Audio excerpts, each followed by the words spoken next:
If you tell a joke, if you're sarcastic, if you're having fun with the audience, if you're in live television with millions of people and 25,000 people in an arena, and if you say something like, Russia, please, if you can, get us Hillary Clinton's emails. Please, Russia, please. So everybody's having a good time. I'm laughing. We're all having fun. Oh, not everyone's laughing on the other side.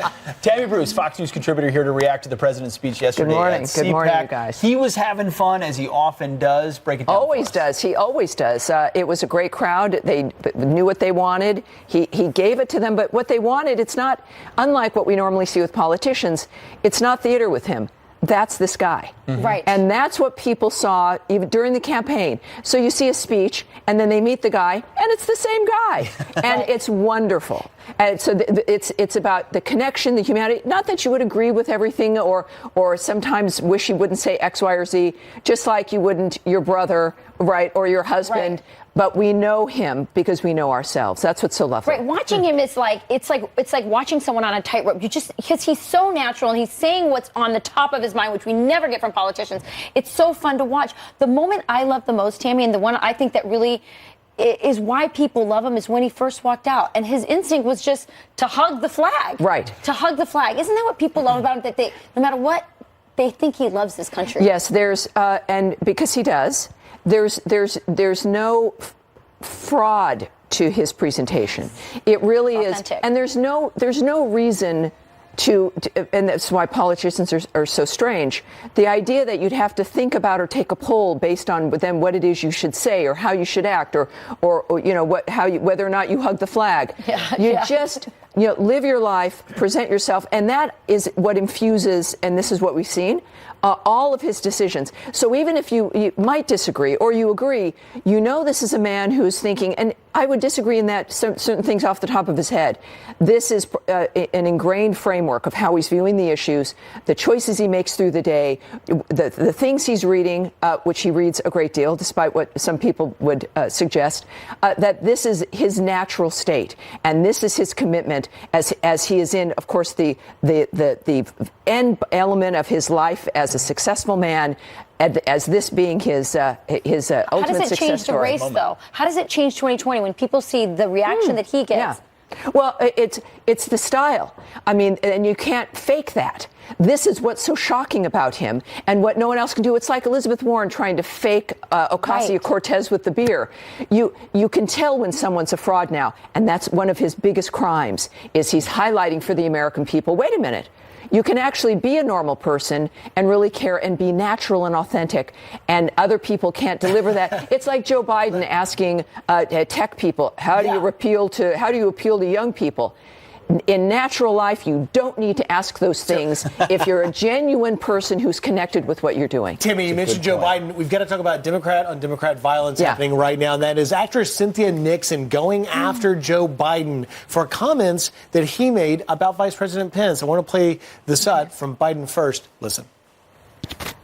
The fact of the matter is, it was followed on by a guy who's a decent guy, our vice president, who stood before this group of allies and leaders and said, I'm here on behalf of President Trump. And there was dead silence.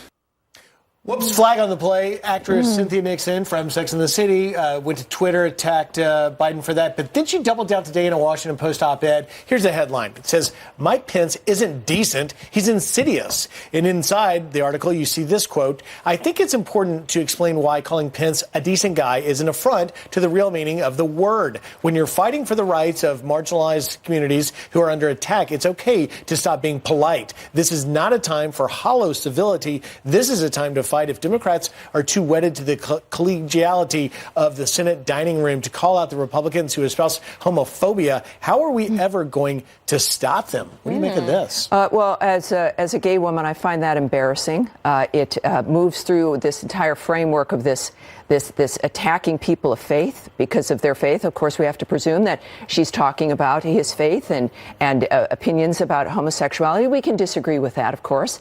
But this comment, I think, is more about people of faith in general.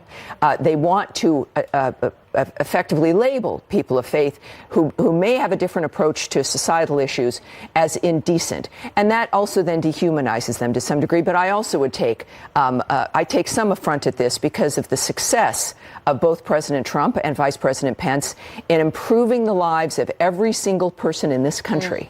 And here is an actress who is being a politician who comparatively, on a day-to-day basis with the economy and with employment and with treatment, has done nothing. She spouts about fighting for marginalized people.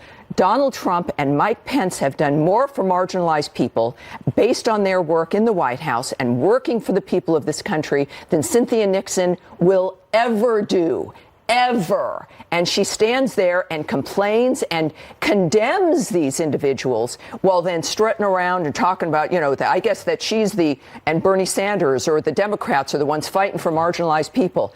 Considering what we've been through over the last generation and what Democratic leadership has done to every community, shame on her and shame on every single one of them for attempting to condemn and denigrate the people who are genuinely helping women, gays and lesbians, people of color, African Americans.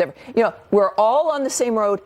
We need to have more. More people want to go along that road of success. But I think it's pretty clear who the frauds are in this case. And that's why we have you on this couch on Sunday morning. Thank you. Thank you. Thank you. Some insight. Have a happy Sunday, because this is serious stuff. I appreciate being here. Good Tammy, stuff. Great to have you. fantastic. All right. Thanks, Timmy. All right.